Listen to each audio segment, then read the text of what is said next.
Silk route ভ্রমণ তৃতীয় পর্বের ভিডিওতে আপনারা দেখতে পাবেন নাথাং ভ্যালি, ওল্ড বাবা মন্দির ও কুপুপ লেকের দৃশ্য।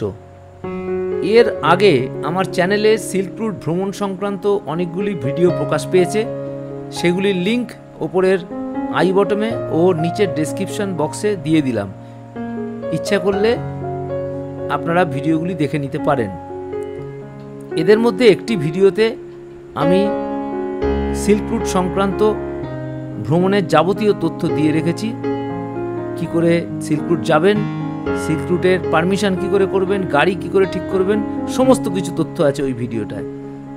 সুতরাং ওই লিঙ্ক থেকে আপনারা ভিডিওগুলো দেখে নিতে পারেন। থাম্বি ভিউ পয়েন্ট থেকে আমরা চললাম নাথাং ভ্যালির দিকে, আস্তে আস্তে এগিয়ে যাব। খুব সুন্দর রাস্তা, এদিকে দূরে হিমালয়ের দৃশ্য দেখা যাচ্ছে। আকাশটা অনেকটা পরিষ্কার, কিন্তু বরফ নেই এই সমস্ত শৃঙ্গগুলোতে। গ্লোবাল ওয়ার্মিং এর জন্যই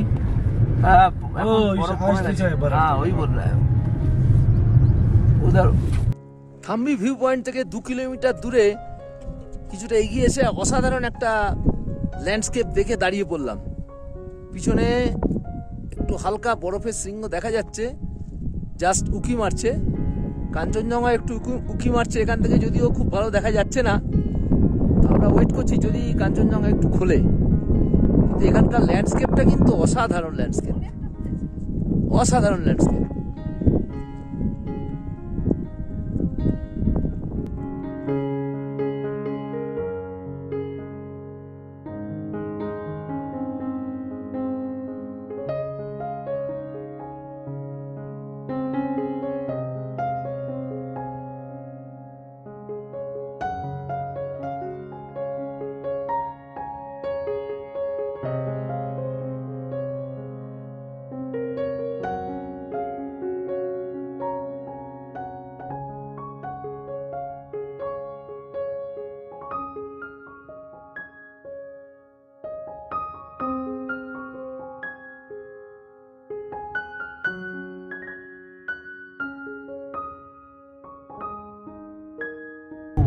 রাস্তা, একেবারে মসৃণ, ন্যাশনাল হাইওয়ে বলে কথা। তো ভালো হবেই। আকাশও পরিষ্কার হয়ে গেছে, নীল আকাশ দেখা যাচ্ছে, সুন্দর ভিউ পাচ্ছি আমরা। নাথাং ভ্যালির যে অরিজিনাল উপত্যকা, যেখানে বাড়িঘর রয়েছে, সেই জায়গাটা আমরা একটু দাঁড়াবো, আপনাদের সেখানকার দৃশ্য দেখাবো।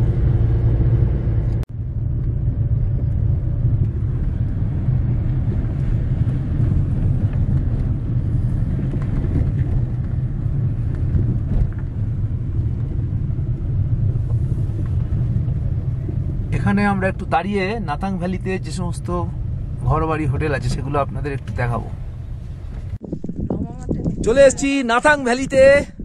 আমরা মোটামুটি আধা ঘন্টা থাম্বি ভিউ পয়েন্ট থেকে গাড়ি চালিয়ে চলে এলাম। এই যে আমার সঙ্গে রয়েছে আমাদের ড্রাইভার সাহেব মহেন্দ্র ভাইয়া, মহেন্দ্র সুব্বা ইসকা নাম হ্যাঁ। তো আপনারা যদি আসেন এই সিল্ক রুট ট্যুরে, এই দাদার সঙ্গে আসবেন। এনাকে গ্যাংটকে পাবেন। এনার ফোন নাম্বার আমি ডেসক্রিপশন বক্সে দিয়ে দেবো। হোটেল বুকিং, সিল্ক রুটে গাড়ি সমস্ত কিছু ব্যবস্থা করবে, ছোট গাড়ি বড় গাড়ি। ওরা নিজেরও একটা ছোট গাড়ি আছে। আপনারা যদি আসেন তাহলে সিল্ক রুট ঘুরিয়ে দেবে ভালো করে।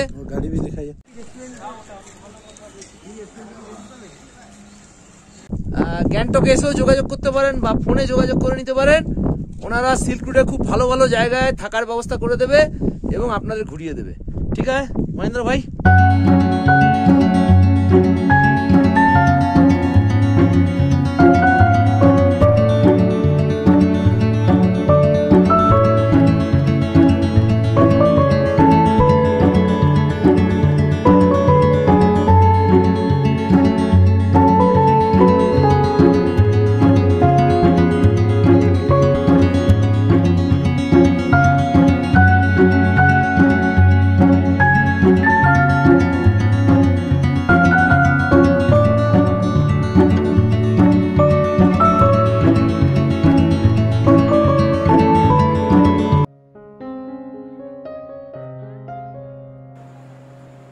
সিল্ক রুট ট্যুরে দ্বিতীয় বা তৃতীয় রাত্রি কাটাতে পারেন এই নাথাং ভ্যালিতে। তবে যাদের ফুসফুসের অসুবিধা আছে বা শ্বাস প্রশ্বাসের অসুবিধা আছে, হার্টের রোগ আছে, তাদের এই নাথাং ভ্যালিতে রাত না কাটানোই ভালো, কারণ এখানে একটু অক্সিজেনের অভাব রয়েছে।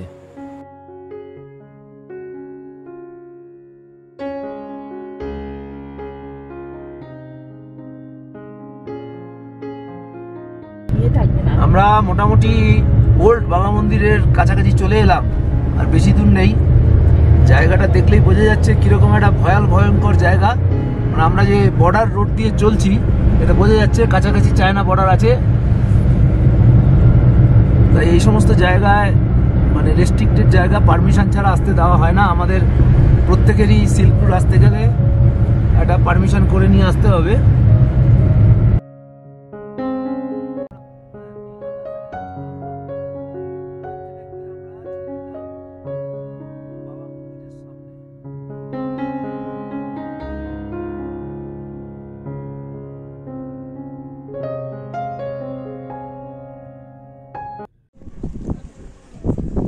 আমরা চলে এলাম ওল্ড বাবা মন্দিরের সামনে। এটাই হচ্ছে সর্বপ্রথম তৈরি বাবা মন্দির, যেটা ছাঙ্গু লেকের কাছে, সেটা তারপরে বানানো।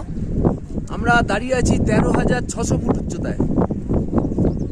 এখন আমরা বাবা মন্দিরের ভিতরে ঢুকবো, এই সমস্ত দৃশ্যগুলো দেখব, আর পারিপার্শ্বিক যে পাহাড়ের দৃশ্যগুলো এটা আপনাদের দেখাবো।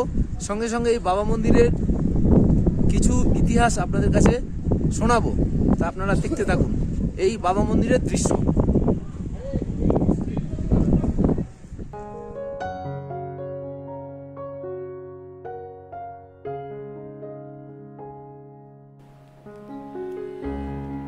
এই ওল্ড বাবা মন্দির হলো প্রকৃতপক্ষে প্রয়াত সৈনিক হরভজন সিং এর একটি স্মৃতি মন্দির।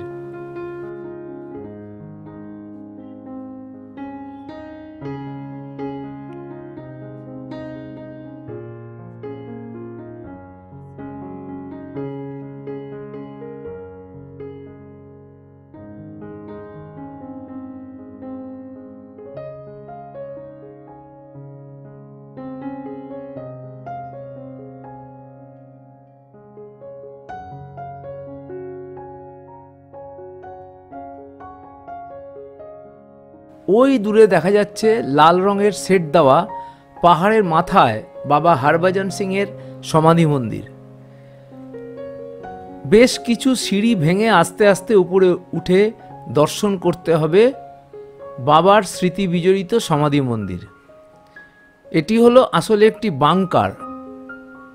এর মধ্যেই রয়েছে প্রয়াত বাবার বিভিন্ন ব্যবহৃত জিনিসপত্র, জামা কাপড়, জুতো প্রভৃতি।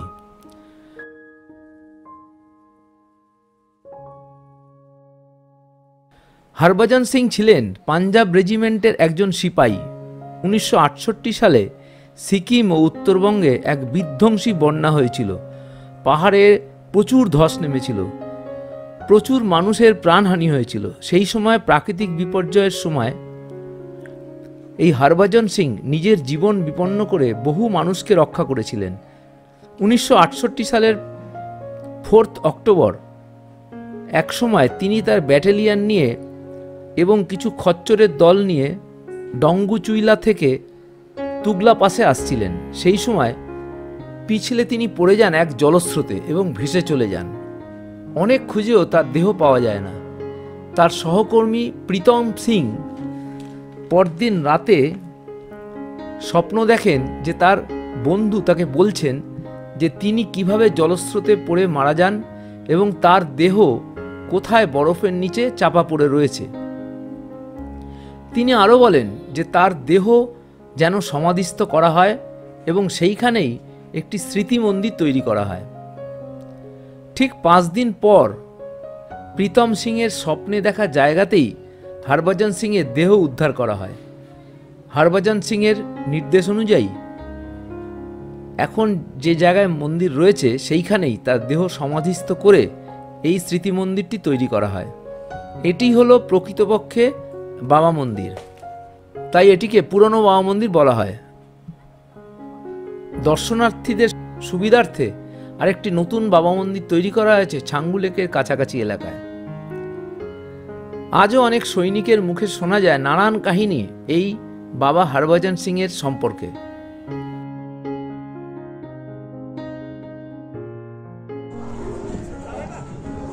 বাবা মন্দিরের ঢোকার গেটের সামনে আছে খুব সুন্দর একটা কফি শপ, ছোটখাটো রেস্টুরেন্ট। এখানে কফিটা খুব সুন্দর লাগে, টেস্ট ভালো খুব শুনেছি, তো এই কফিটা একটু টেস্ট করে নেবো। তো কফি শপে একটু ঢুকছি, দেখি একটু কফি খেয়ে নিই।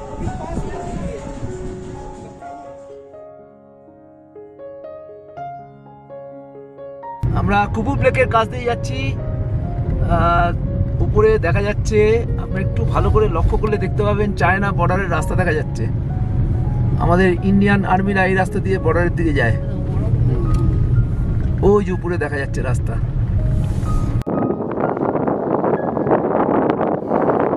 সমস্ত আর্মি পাহারা রয়েছে। এই হচ্ছে চায়না বর্ডারে যাওয়ার রাস্তা। এই পাহাড় দিয়ে আস্তে আস্তে উপরে উঠে গেছে।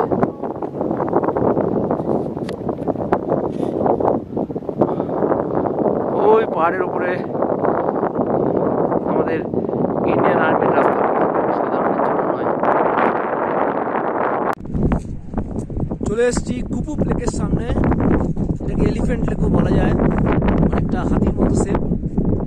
আমার পিছনে দেখতে পাচ্ছেন লেকটা। মোটামুটি ওল্ড বাবা মন্দির থেকে প্রায় 2 কিলোমিটার ডাউন এই লেকটা। প্রায় 12,500 ফিট হাইট এই লেকটা। লেকের পিছন দিয়ে রাস্তা চলে গেছে চায়না বর্ডারের। আমাদের ইন্ডিয়ান আর্মি এই রাস্তা দিয়ে যায়। এই সব জায়গাগুলো আমি জুম করে বড় ক্যামেরায় একটু দেখাচ্ছি। দেখতে থাকুন কুপু লেকের বিভিন্ন দৃশ্যগুলো। আশা করি লেকটা খুবই ভালো লাগবে।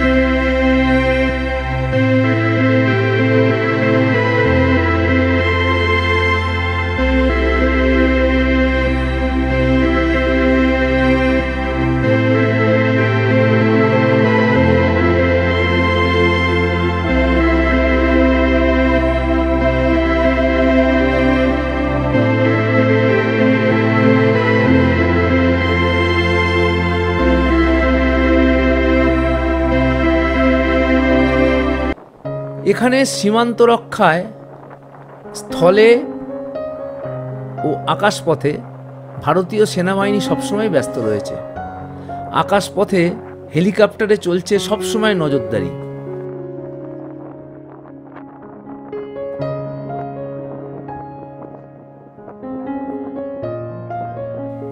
এখানে সেনা ছাউনির পাশে রয়েছে একটা ছোট্ট গ্রাম, নাম হলো কুপু গ্রাম।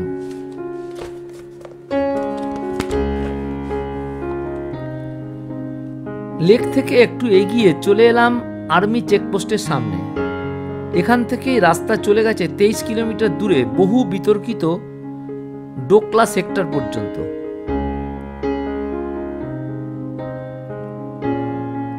সাধারণের প্রবেশ নিষেধ এই এলাকায়। ডোকলাম হলো একটা ডিসপিউটেড ল্যান্ড। এটিকে বলা হয় চিকেন নেক। ভারত, ভুটান, চীনের এই 3 দেশের সীমান্তের মাঝখানে অবস্থিত এই এলাকাটি। এই ডোকলাম 1961 সাল থেকে ভুটানের ম্যাপে চিহ্নিত করা ছিল। এখানে দেওয়া ম্যাপে গোলাপি রেখায় চিহ্নিত যে অংশটি, সেই এলাকাটি। কিন্তু চীন এই মালভূমি এলাকার অর্থাৎ এই ডোকলাম সেক্টরের বেশ কিছু এলাকায় কনস্ট্রাকশন শুরু করে দেয় এবং প্রায় 10 কিলোমিটার ঢুকে পড়ে এবং তাদের সৈন্য মোতায়েন করে। এই ম্যাপে চিহ্নিত যে লাল রঙের রেখাটি, এটি চীন দাবি করে এই পর্যন্ত তাদের এলাকা। কিন্তু পরবর্তীকালে ভারত ভুটানের সঙ্গে মিলিত হয়ে এই প্রবেশে বাধা দেয় এবং চীনকে বাধ্য করে পিছিয়ে যেতে। বর্তমানে ভারত ভুটানের মধ্যে দিয়ে ডোকলাম পর্যন্ত রাস্তা তৈরি করছে, যাতে ডোকলাম থেকে চীনের দিকে ভালো করে নজরদারি করা যায়।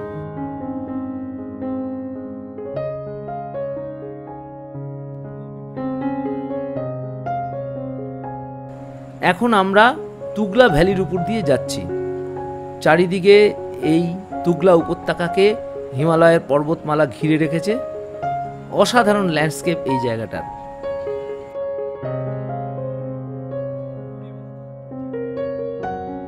কুপুপ লেক থেকে কিছুটা এগোতেই রাস্তার বাঁদিকে রয়েছে আরেকটি লেক, যার নাম হলো মেমেঞ্চো লেক।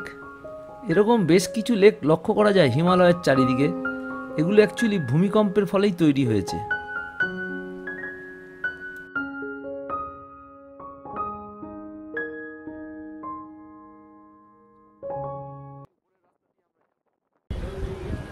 এখানে আরেকটা লেক দেখতে পেলাম। ছাঙ্গু লেক যাওয়ার আগে 14 কিলোমিটার আগেই আরেকটা লেক, হাঙ্গুল লেক। খুব সুন্দর প্রকৃতির মাঝে এই লেকটা।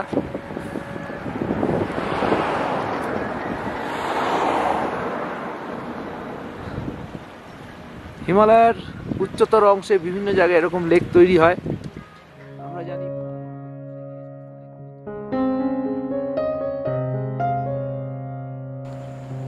আমরা সিল্ক রুট ভ্রমণ শেষ করে আস্তে আস্তে এগিয়ে চলেছি ছাঙ্গু লেকের দিকে।